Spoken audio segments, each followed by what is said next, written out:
Happy Ignore Thursday. Hello. Ignore the crying baby in the background. That is my. Oh, no. Motherhood is beautiful. He is not having a good day right now. So oh, let's no just problem at all. ignore him in the background. How are you? I am doing great. How are you? I'm fantastic. It's Thursday. I'm still out on maternity leave, so I can't really complain at all, to be quite honest.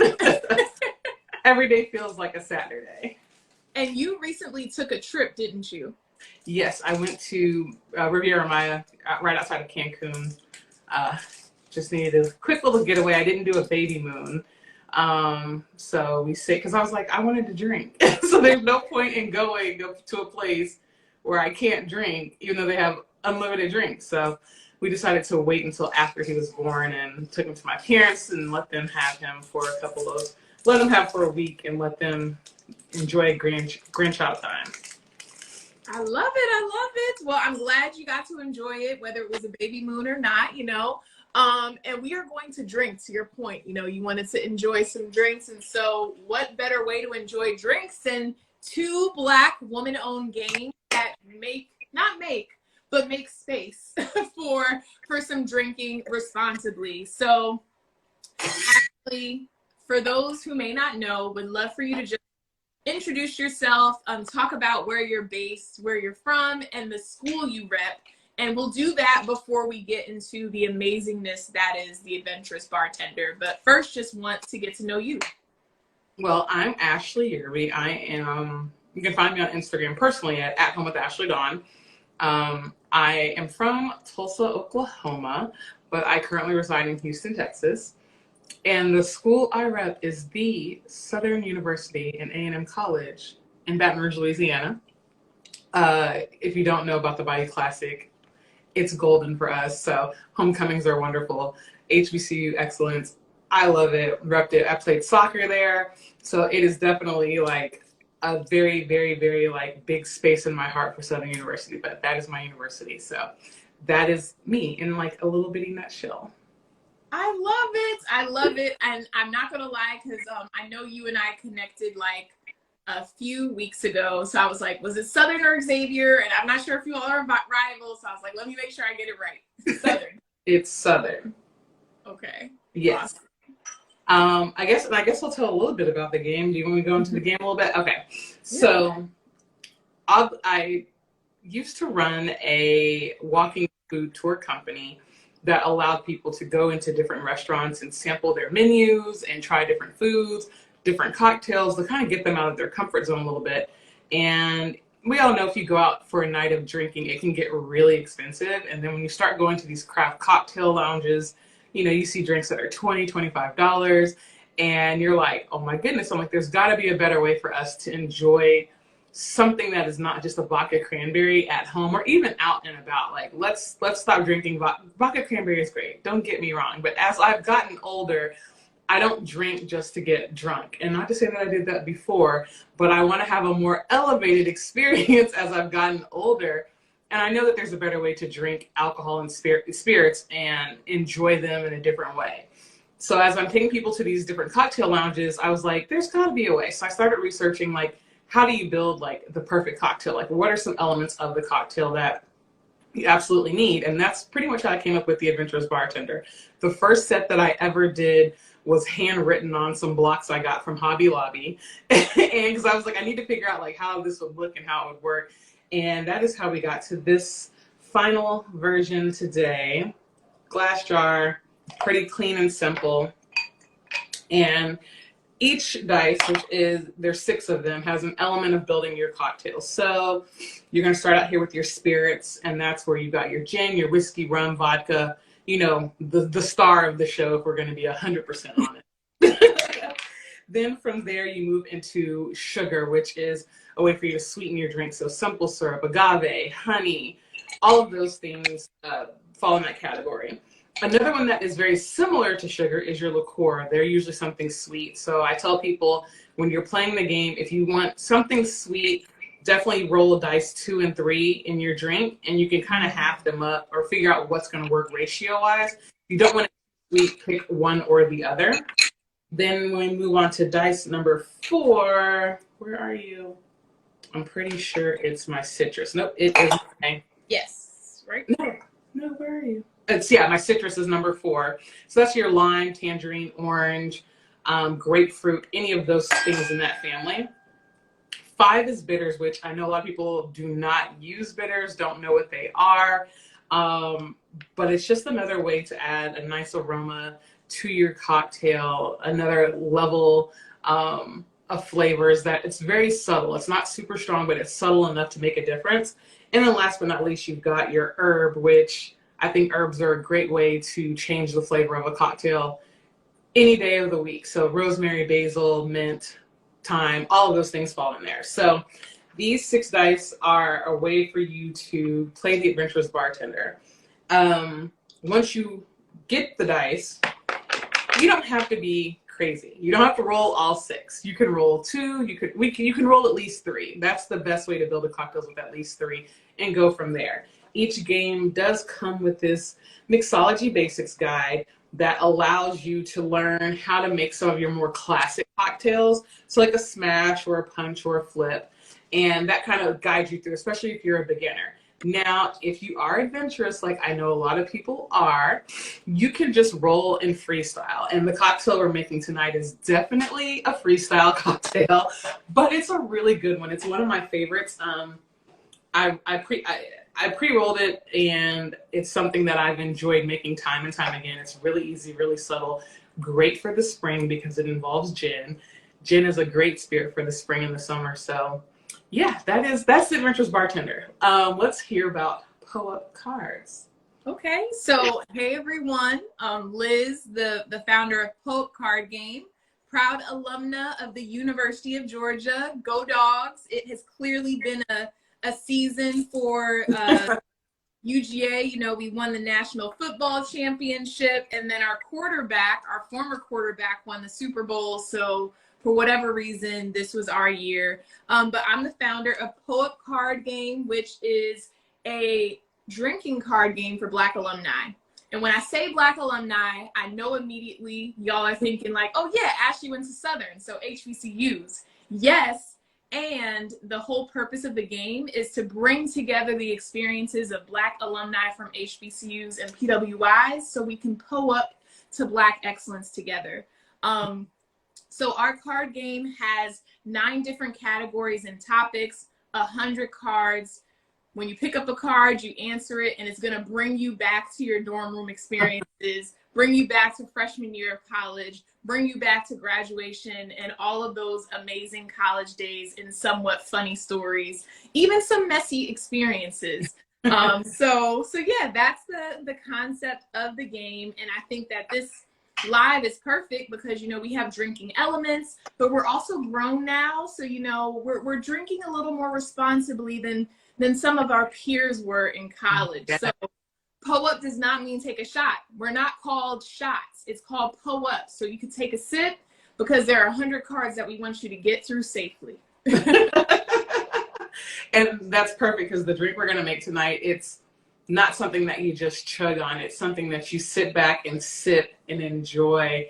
And I contemplated with what I was going to call this drink because I usually have to figure out what a name is. And I like to call it the catch up because think about that person, your friend from college, you're going to go have a drink and you want to sit and drink for like 2 hours and like catch up with them. Like, and you need something slow to sip on. You're not there to chug and get drunk in like 5 minutes. You're there to sit back and enjoy their company and drink slow. So that is what tonight's drink is all about. Sitting back, relaxing, catching up, having a good time. So that's what tonight's drink is all about. Okay. I love some gin. I will say gin is something I did not start to request until my mid to late 20s, and now it's a go-to. And I'm not gonna lie, during COVID, like the middle of COVID, all the gin drinks I used to order, I used to start making them myself. Cucumber is my thing. Cucumber gin mint. Love it. And just had so much respect for bartenders who would make these drinks so quickly as I drank them so quickly. It's just like, this is a lot of work. Definitely tipping differently post-COVID. Let's just say that. A lot of appreciation. I completely understand that and can relate to that. Let's see. Are you ready to get to making the drink? Yes. So just first want to remind people of what the ingredient list is. So of course we posted it on Instagram, in our feed, and in our stories. But for folks who might need to go grab some things if they're in their kitchen right now, can you remind us of the ingredient list? Yes. So you are going to need some gin. You're going to need an elderflower liqueur, which I use Saint Germain. There's several brands out there. This is probably the most well one from people. Then you're going to need simple syrup. And for me, I wanted to show how versatile the game could actually be. You can make your own simple syrup, but I've got several different flavors. I've got a cherry almond simple syrup. Ooh. I've got a pear rosemary simple syrup. And then I also have a cucumber habanero simple syrup. Ooh. I also want people to realize that that's how adventurous you can get with this game. It's not simply about like just a regular simple syrup. You can add different flavors to the mix in order to come out with a different drink every single time. So yeah, simple syrup. Then you have your bitters, which the most popular one, it's aromatic bitters right here. Oh, I got it. Okay. I got the right one. You know, I had to buy some bitters. You know, I was like, sorry to embarrass myself. What are bitters? Most people have to buy bitters. Like that's something they don't keep at home. So this is the most known brand. But then if you go to like, I'll say, I'm originally from Tulsa. I lived in Oklahoma City. And there's a small little cocktail shop there called Barkeep. I love Barkeep because it has such a wide variety of tools and ingredients for bartenders to use. And there they have like the most variety of bitters I've ever seen. So I've got lime bitters, I've got hibiscus bitters, I've got cucumber bitters, I've got orange, they've got lavender, pecan, like there's bitters for days. So again, another way for you to change the element of your drink is through your bitters. And then you've got lime zest and, lime juice. So, all right, let's get to making a drink. All right. Do we need ice? Yes, you will need ice. I'll in just a few minutes. Okay. I'll grab some. I'm excited.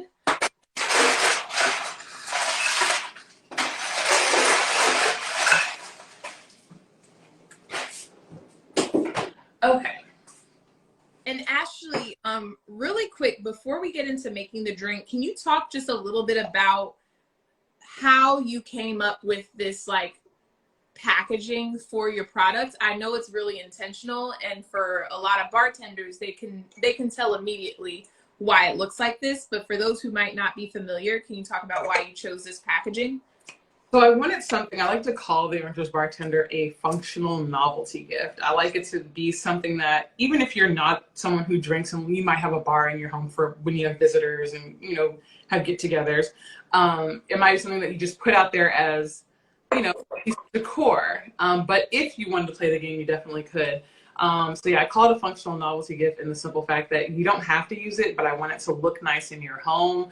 I want it to remind people like it's a conversation piece, like, oh, what is that? Oh, this is a game. But also, I also like people to, when they're getting really adventurous, you can throw it in here and roll it out. So there's several ways to use this jar, but more importantly, I wanted it to look nice and clean on people presenting in their homes. Well, for those of you out here listening and retailers out there, I think this is dope. It's one of a kind. It's definitely eye-catching, simple, clean, but it's like, you're probably going to be like, what is this?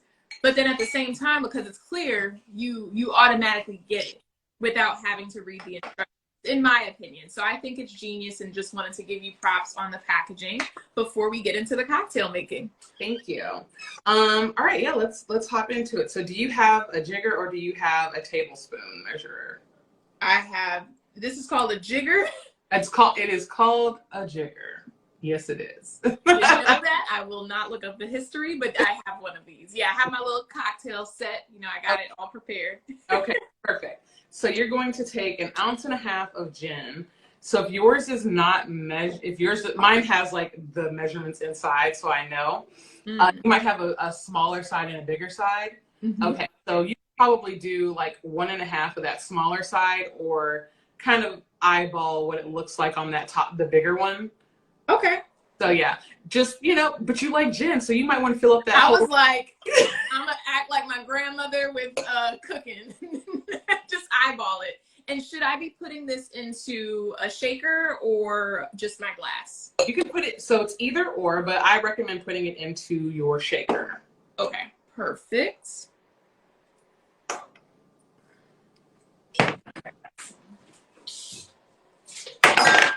Ooh.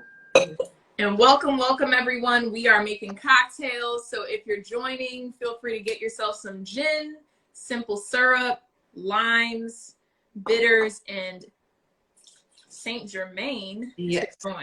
Yeah, I'm gonna make a double. Hold up. I won't be mad at you for making a double. Okay, so I got my gin. All right, and then what's the next? Then you're gonna do 1/2 ounce of Saint Germain. So in your case, you would do 1 ounce since you're doing a double. Oh, okay. Saint Germain. Perfect. Yes, spread love. Go get your jigga. Jigga. Black bartending school be like. Oh man, I couldn't imagine. All right. And then you will do 1/2 ounce of your simple syrup. Okay. So I'll do double that up. Double that up. I'm trying to decide if I want to do the cucumber habanero or pear and rosemary. I think I'm going to do pear and rosemary. By the way, those sound freaking amazing. So I'm definitely going to step up my simple syrup game and get some flavors. For folks who are like looking for the Black owned businesses that have gin, that have, simple syrups, are there a few that you can recommend?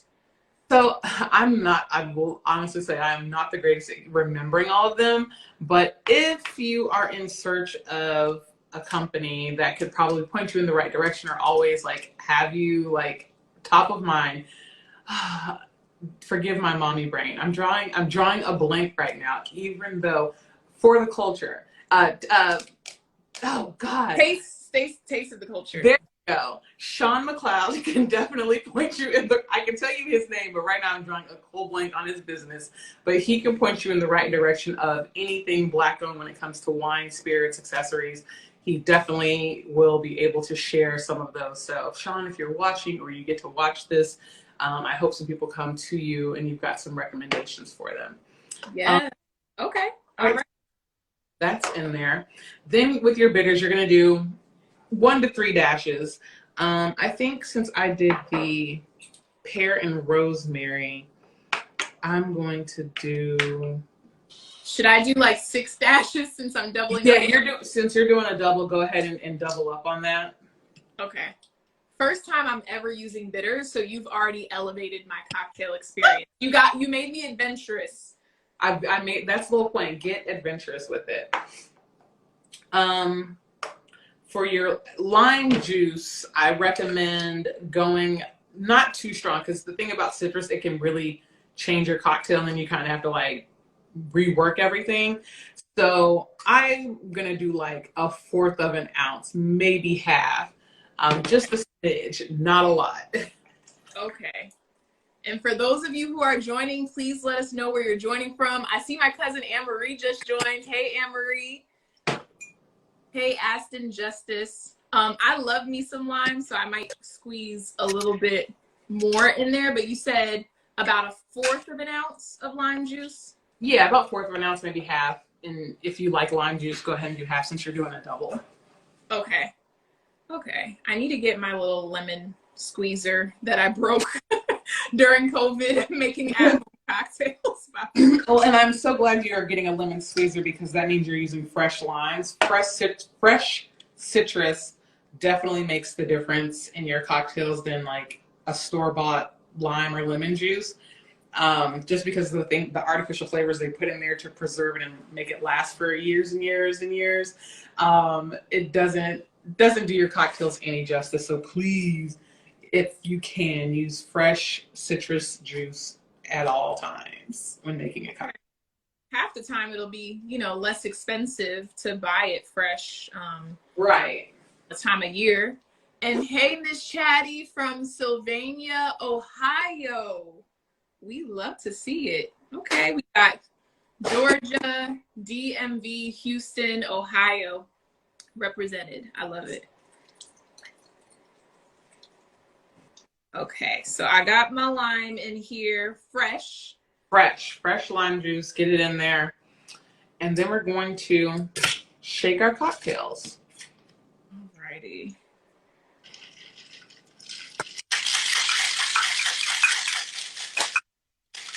Oh yes, add your ice into your shaker and shake your cocktail. All right.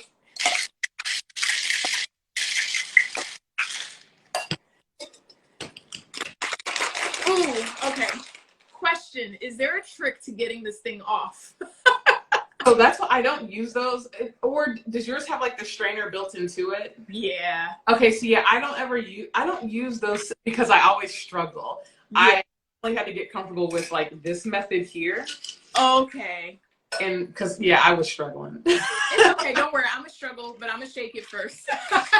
I was struggling.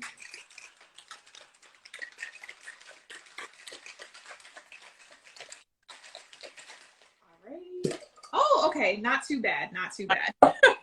It came off.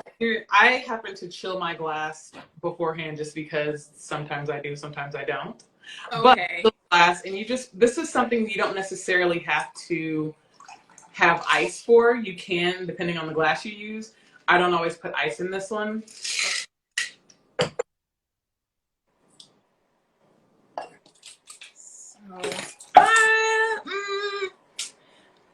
Do I want ice in this one? No, I have my little glass that I know I want to put this in. So I won't have to use ice. I'll put it in one of these. Let's strain it. Funny thing is, I just might as well get a new one of these because my little built-in strainer, I don't know, that top always stays on. It never came off. Right. Having to use, so that's why I gave up on that life. All right. I have a feeling I'm going to be making this drink more often than I need to. Now, if you want to get fancy, okay, you can put your lime zest. So I would say see, it's so interesting. You see your color is a little bit yellow, mine is a little bit red. Mm-hmm. It's just based off of the different, my bitters are red, and I also used a simple syrup that had a little bit of a hue to it. So the same drink, or the idea of the same drink, and we have two totally different cocktails. If you still have a lime, you can just take like a peeler and peel off a small piece. Mm-hmm. Okay. And just to get that lime essence and flavor, the oil, the peel. Okay. So just a little bit of. Yeah, just peel off a little bit, and. Okay. Then you take this, and I would say bend it just kind of bend it, and you'll see the oils fly off of there into your cocktail. Interesting. So I don't need to throw it in there, but just bending it over. Yeah, bending it, and you'll see the oil float on top of there when you're done with it. The more you know. The more you know. And that's that. And if you don't want to do that, you can also, take a little match to it and light it and then drop it in the cocktail. I am not the queen of cocktail garnishes like some people are. I tried to make like a little line spiral. I don't want to hurt myself. Oh, please don't hurt yourself. We'll do that on another day. Yeah, I tried to make like a little line spiral. It didn't come out that great, but I'm gonna throw it in there anyways because I appreciate my own effort. A for effort, especially if we're gonna be consuming this anyway. I have a little toothpick. And you said we're going to call this drink the catch-up because it's a good drink to catch up with everybody else who's drinking Hennessy. Look. Okay. I'm not mad at mine with the pear and rosemary simple syrup. All right. Let me try mine. Pull up. Cheers. Cheers.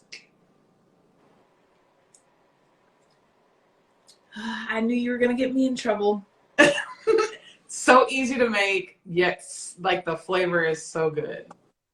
Very, very good. Like, I'm not going to lie, for those of you who joined and maybe weren't able to grab these items, when you're done, please check out our stories. Please check out our posts for the recipe. Very simple. And once again, this comes from the Adventurous Bartender game. So this is an example of a kind of drink that you can get adventurous with and, you know, shake it up and roll it. But to make it easier for us, we wanted you all to be able to grab the ingredients in advance. So that's why we had a curated list. This is very, very good. I know you said this is a catch-all, drink it slow, but this is really good. And do whatever your heart desires. I love it. So, what I'd love to do, Ashley, is I'm going to roll just a few random die and let you know what I get. And like, based on your experience, maybe give us some like tips on like a good drink to make, or like, okay, cool, that's basically the same thing as a Moscow Mule, but add a little jazz or pizzazz. Is that okay if we do a few rounds of that? Yeah, and I mean, I might actually be able to make one of the ones we roll depending on what ingredients we roll. So let's see how adventurous we can get on the line. Right. All right, y'all. So we're playing this in action, but imagine like, honestly, Ashley, I think I told you this, but my birthday's coming up next month and I have no idea what to do. It's my golden birthday, 31 on the 31st. So I'm thinking of doing like a cocktail making party, and I would love to, you know, have these there. Perfect for a party favor too. Super cute. Oh Great. Yeah. Housewarming gift, party favor, it's everything.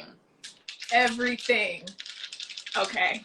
So I'm shaking my die. All right. So I got spirits.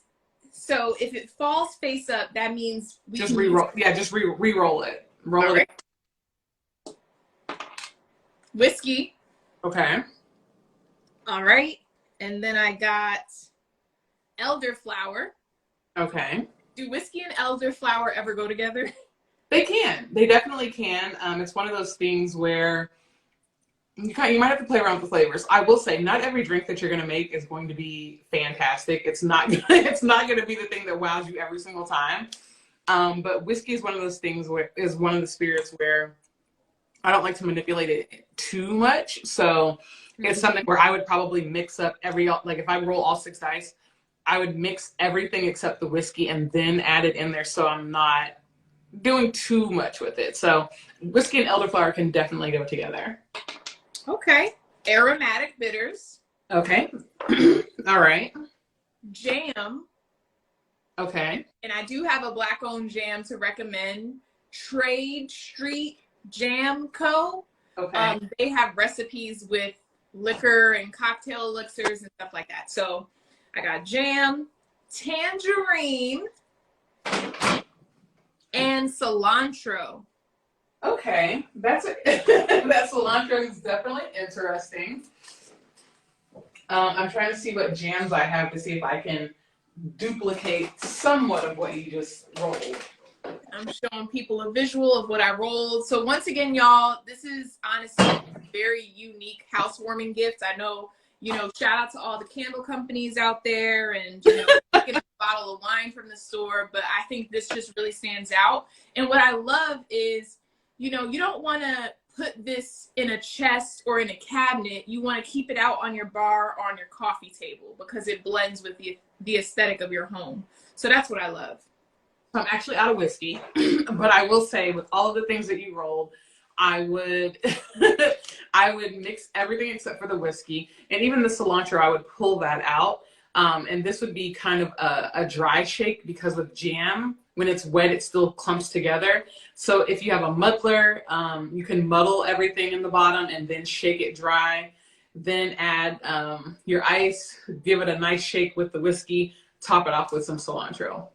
I love it. And I want to shout out Danza, who I see in the chat, Mashup Card Game, one of the fellow game makers in the Target Forward Founders Accelerator program that were a part of this winter. So shout out to Danza. We're holding it out. We're holding it down for the card games in the group, the party card games that happen to be owned by SEC alumni, which I think is very telling of college experience. Probably. Okay, so I want to roll at least one more time, maybe twice, because that was really fun. And I feel like even though, I mean, it just connects to the point of your name, adventurous. The point is being adventurous, stepping out of what you typically order, because we all have like the 3 go-to orders at the bar. Right. When we were younger, it probably was 1 go-to order, like you said, cranberry vodka, vodka and Red Bull. Oh my gosh. Luckily, I never liked Red Bull, so I never got on that train, but I know a lot of people who did. I don't think it was a healthy habit. Okay, so, all right, I got agave. Mm-hmm. See? Triple sec. Okay. A wild card for the bitters. Yeah, so it's kind of like wild card, so you can kind of pick anyone. So that goes to the idea of there's lavender, there is pecan, there's some like hibiscus, I've got lime cucumber. So you kind of have the ability to go as wild as you want with the bitters on the wild one. Okay. And then I got gin, tangerine, and thyme. Okay. Gin, tangerine, thyme, bitters, what else was it? Oh, agave and what cilantro. Else? No, not cilantro. Thyme, gin, tangerine, wild, triple sec, and agave. Okay, that's what it is, the triple sec. And again, it goes back to with triple sec being a liqueur and agave being a sugar, 2 ways to sweeten your cocktails. If you don't want something super sweet, pick one or the other. If you don't mind sweet, I would halve each one. So when you're talking about measurements, because it's a freestyle measurement, if you're just being adventurous with it, I always do like either a quarter to a half ounce of each one if I'm going to combine the 2. Not too much sugar floating in your drink, but that sounds like an interesting combination too. Write that down. And I will recreate those and see how they come out. Oh my gosh, that's a good idea. You know, using the clips from this, what we rolled. Dan's saying Jack and Coke, you know, that yes, those used to be the go-to orders in the beginning, way in the beginning.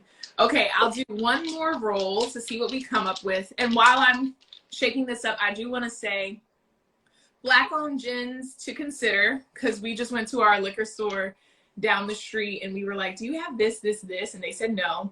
So tip is always walk around with a Post-it note and a pen so you can provide those recommendations to the liquor stores. And for whatever reason, I don't know what their money is looking like. I mean, I guess liquor stores, hello. They have oftentimes been like, cool, what do you want us to get? Okay, come back like in a couple of days or next week and we'll have it. They've been really receptive to that feedback. Liquor store by my house never had Black Girl Magic wines, and I was like, huh? I recommended it, and now it's consistently on the shelf. So tip there. But Black-owned gins, you have Du Nord. Danza actually posted some the other day on his page, but Du Nord, there's Sankofa Gin in DC, and there's Ingenious Gin, which is like has a purple label. And then whiskey, we all know Fawn Weaver, the founder of Uncle Nearest. Yeah. Whiskey. So just wanted to shout out some Black-owned alternatives. I shouldn't say alternatives, some Black-owned spirits. Like, let's make them the... Yeah, it's not an alternative. It's not an instead of. It is they are in the space. And correct. Enjoy. Correct. All right. Gin is just calling my name. So I got gin. Okay, got gin. Uh-oh. I got creme de cassis. Okay. I'm not a huge fan of creme de cassis, but it's a way... you can make a Kir Royale with that, which is basically creme de cassis, which it's kind of sweet. It is not, it looks like it's going to taste disgusting. It's really not. It's not bad. If you mix that with like sparkling wine or champagne, it's a Kir Royale. It's a great, you know, little spirited beverage. But other than that, I never really roll that one in and I never keep it in the house. So forgive me. So what is the consistency? Like, why would we think it's disgusting if we saw it? Color, like the color is not, some come in like shades of purple, but then like it can veer onto the like the shades of brown. And you're like, I don't know if I want to try this. Say no more. They should change their, I don't know what the packaging looks like, but I got another wild on my bitters. Okay. Tangerine. I suck at rolling. Yeah, tangerine's been in all three of the drinks you've rolled so far. Basil. That's the first time I got basil. And simple syrup. Okay. Yeah. I mean, that probably wouldn't be a bad, it would probably look like muddy water, but it would probably taste good. It was funny. I was having a conversation with my husband and I forgot who else.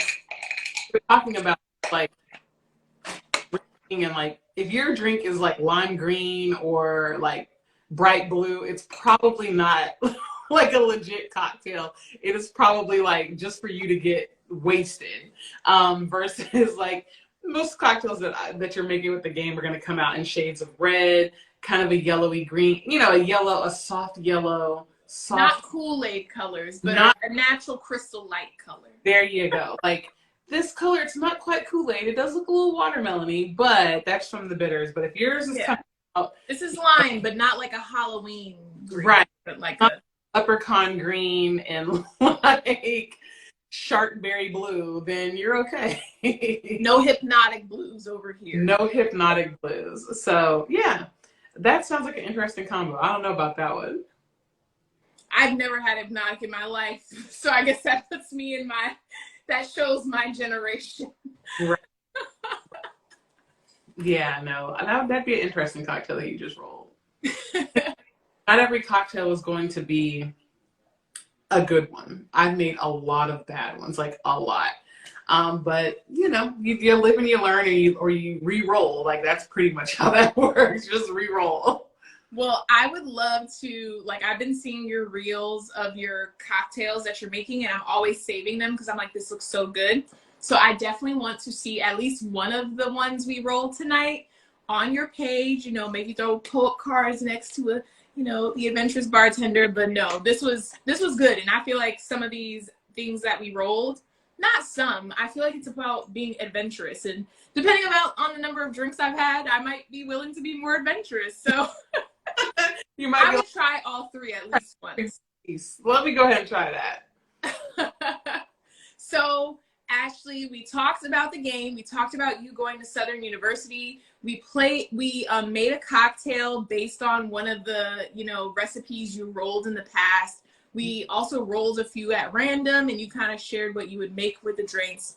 So my next question for you is, given your experience as an entrepreneur and the founder of this game, if you had to pull up to one success, what would that one success be? Oh, man.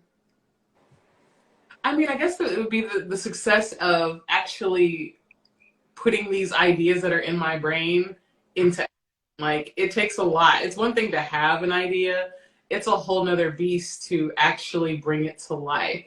And that's generally how I operate, which is I have a lot of ideas and I'm going to try and bring all of them to life and see if they're viable. Like this, I was like, I'm going to just try to bring it to life and see if it's viable. And it actually is. And I was like, oh, okay. But there's some other ideas I've had that I brought to life and I was like, I couldn't sustain this. Like I designed sneakers for a little bit there. For me, like I couldn't sustain that at all. So I think the success is just always doing whatever it is that comes to mind.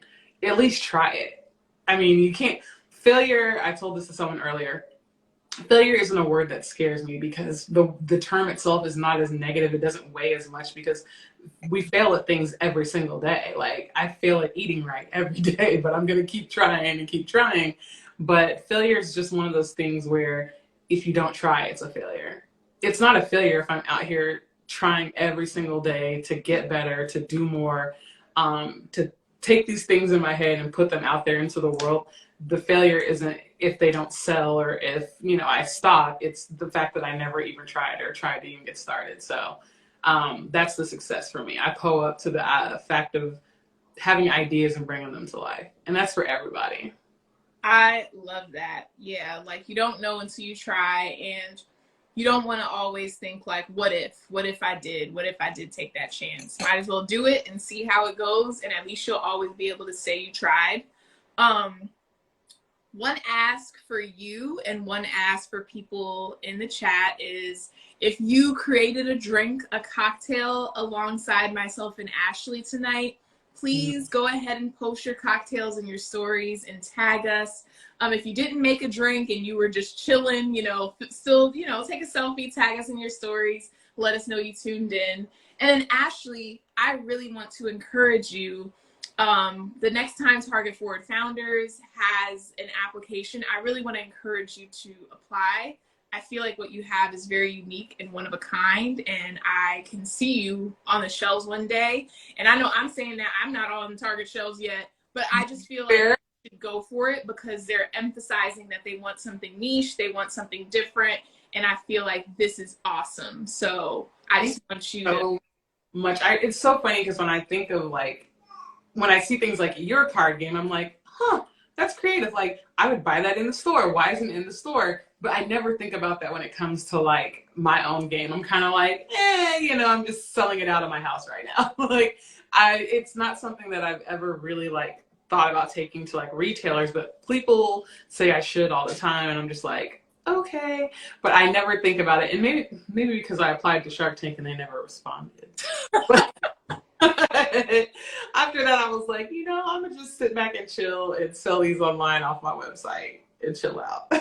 I'm gonna send you an email about Shark Tank too. I'm not even like ready to do that. I'm like, okay, the numbers, let's get everything to add up to make a really great case. I got encouraged to go on Shark Tank because I saw somebody go on there who had never made a sale and they got a deal. So if they can go and, right, you see the face you just made? I was like, if they can get a deal, I can get a deal.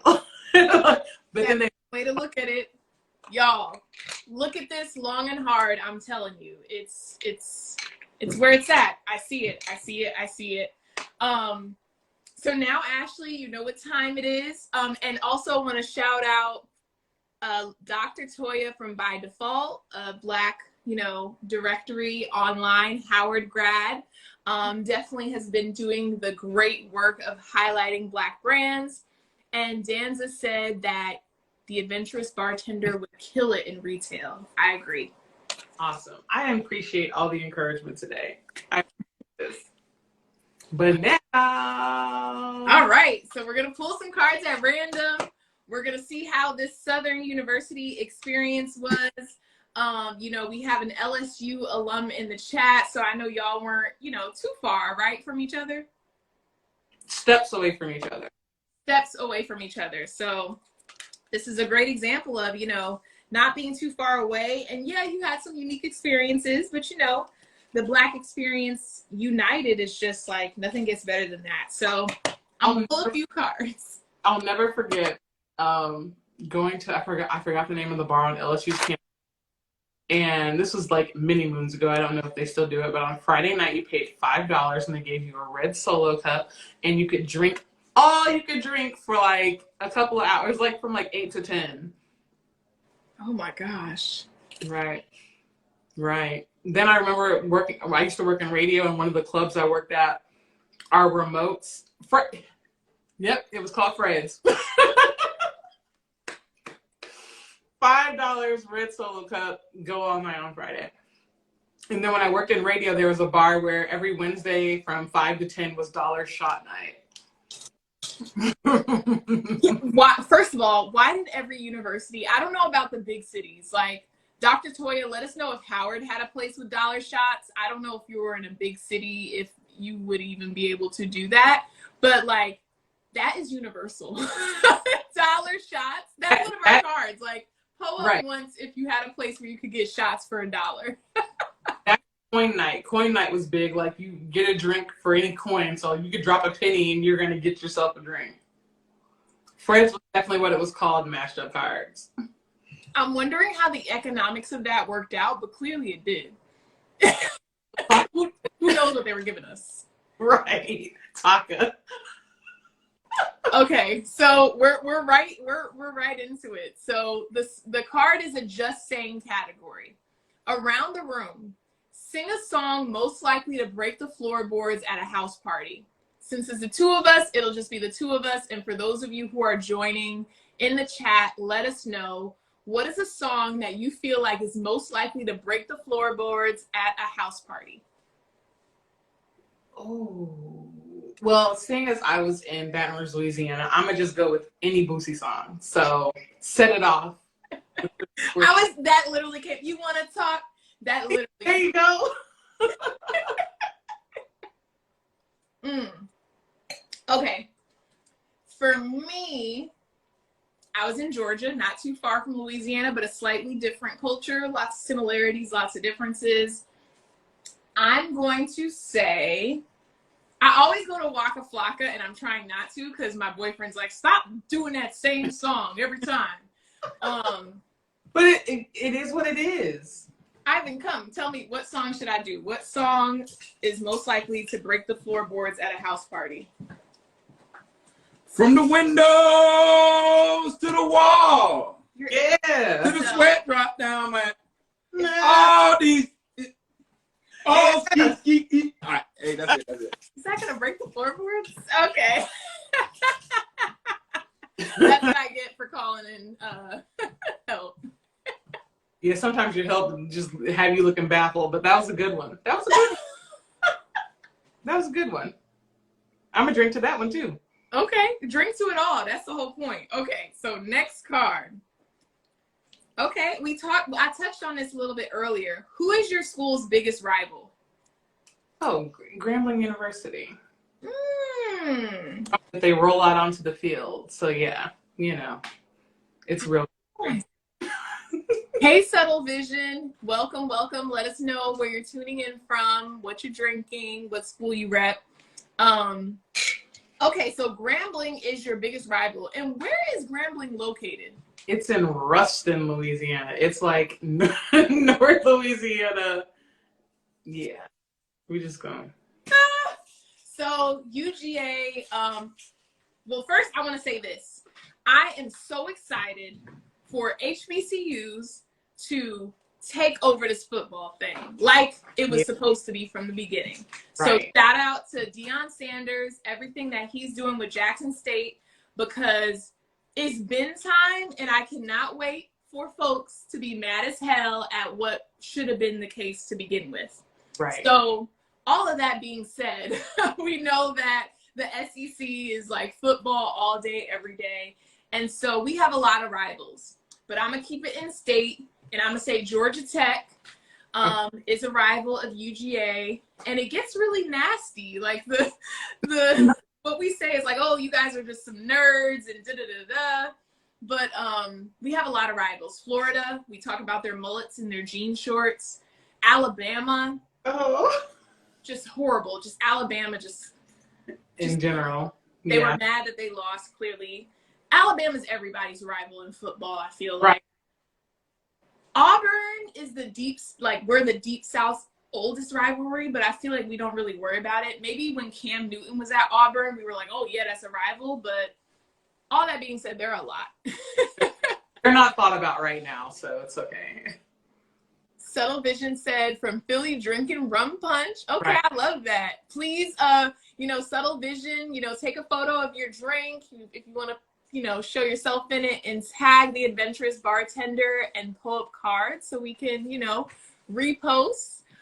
Danza said, yeah, for no reason. Yep. For no dang reason. Okay, I'll pull 2 more cards. Oh, Lord, Ashley. Okay, is your husband near you? He's upstairs with our child. It's okay. I'll answer quietly. Hold up. If you and a friend have ever hooked up with the same person in college. I don't think that's ever happened. Okay. I don't think that's ever happened.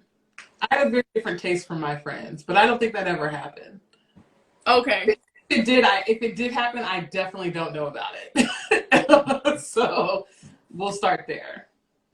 I will say that funny-ish story, but you know, first of all, going to a PWIs, 8% Black people at UGA.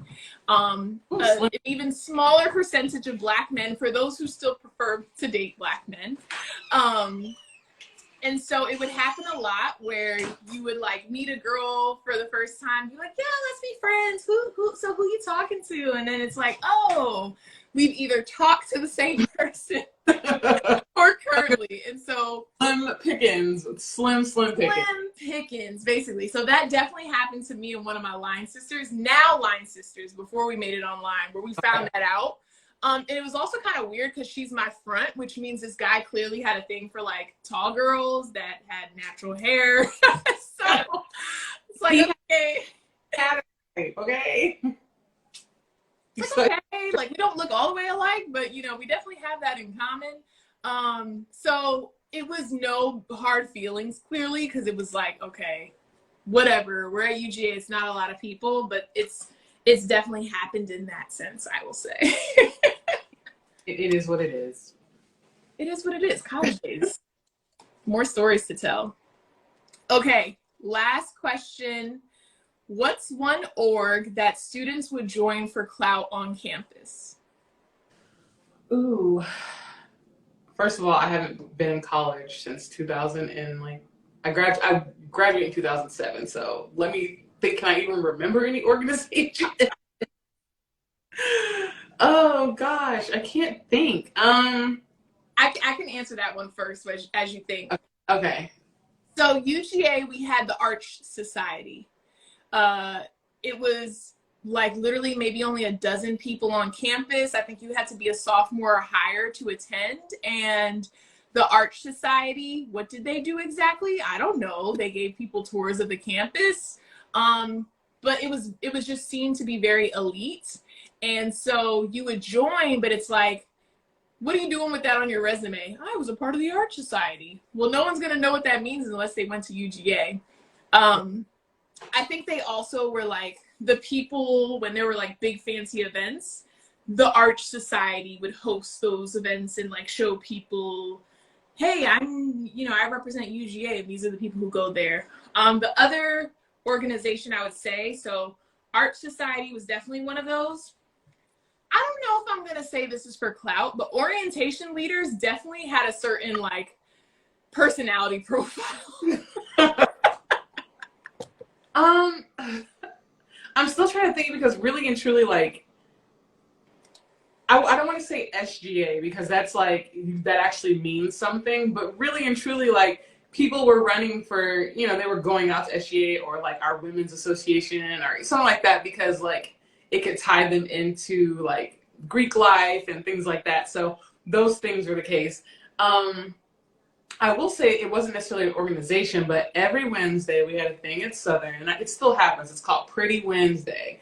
And Pretty Wednesday is where you put on your nice clothes, like not your tights and your t-shirt. You get dressed, heels, everything. Like you go into the club. It's like business professional, but like a little bit elevated. And you skip class on Wednesday, and like there's a DJ in front of the union, and it's a thing. It's still Pretty Wednesday is a thing. So a lot of people, failed because they were skipping class to go. So the moral of the story is a lot of people failed. A lot of people failed because they were trying to get clout by being at Pretty Wednesday. I'm gonna go with Pretty Wednesday, even though it wasn't an organization. It is definitely an institution within Southern University that on Wednesdays at noon you go to the union. So don't schedule a class at 12 o'clock because you're gonna fail. You're gonna miss enough class where they're gonna make you drop it, and you're gonna fail. So Pretty Wednesday, I'm gonna just go with that one. I love that. We all have something that kept us away from class. For us, it was Tate time. It was like all the Black people would congregate on a certain area on campus that we called Tate time. And it's like, you know what, am I really gonna make it to class? And at a certain point, like probates would be located like right outside of Tate, and whatever situation was happening with Black students on campus was happening outside of Tate. So, but at the end of the day, we made it. No matter what we went through, we made it to graduation. We are that here. deserves to be celebrated. Okay. All day. We made it. Okay. It was no matter what happened in between, we college, got a degree. Unless you're going to college to be like a lawyer, a doctor, or a nurse, or something very specific, like you made it. You made it through college, and that's the real test, is getting through college and like exploring life in all of these different forms. And yes, Mash-Up Card Game. Yes, we were in those Baton Rouge streets together. I went to Southern. I was there from 2003 to 2007, and then I got my master's in 2008. And I didn't leave Baton Rouge until 2011. So yeah, we were definitely in those streets together. Gosh. Well, Ashley, I know we have met before. We met before through Brown Liquor Babe when she had her marathon of the sprint right before New Year's.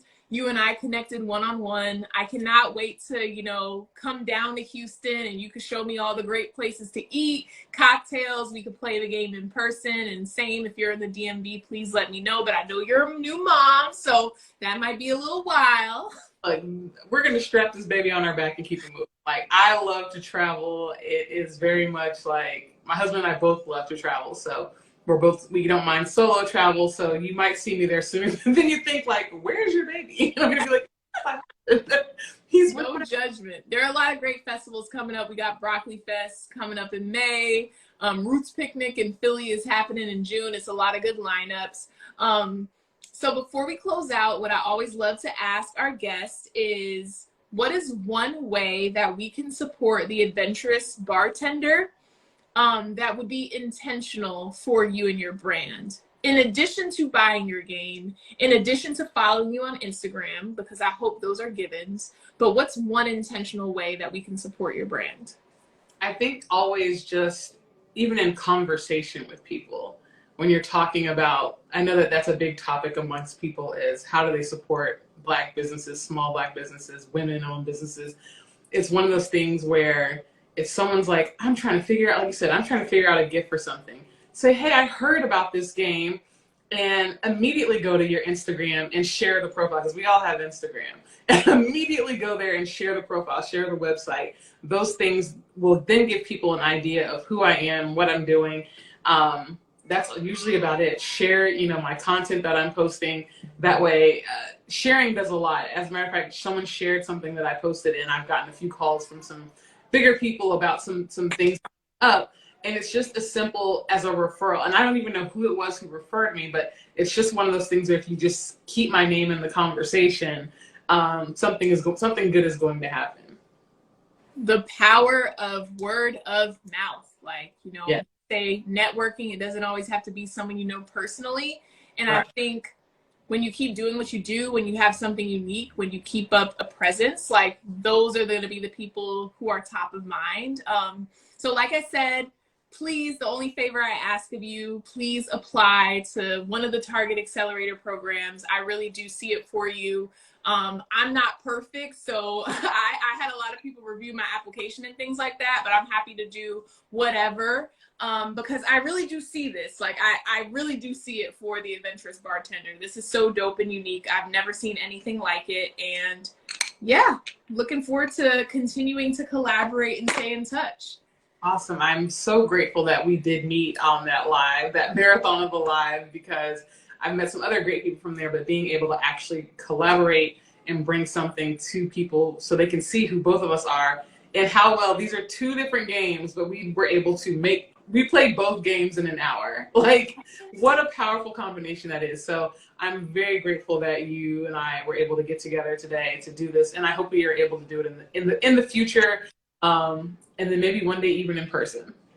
Facts. It's gonna happen. It's gonna happen. Well, I know that your husband and your baby are chilling upstairs, so I'm gonna let you go. But everyone, please follow. Please spread the word. Please purchase the Adventurous Bartender. Continue to purchase and celebrate and support Black game makers. So we will see you all in a little bit. But I'll let you go and enjoy the rest of your Thursday. Thank you all so much. And yeah, Mashup Card Game, we're going to connect about these Baton Rouge streets. Hey, I love to see it. Great night. You too. Bye. Bye-bye.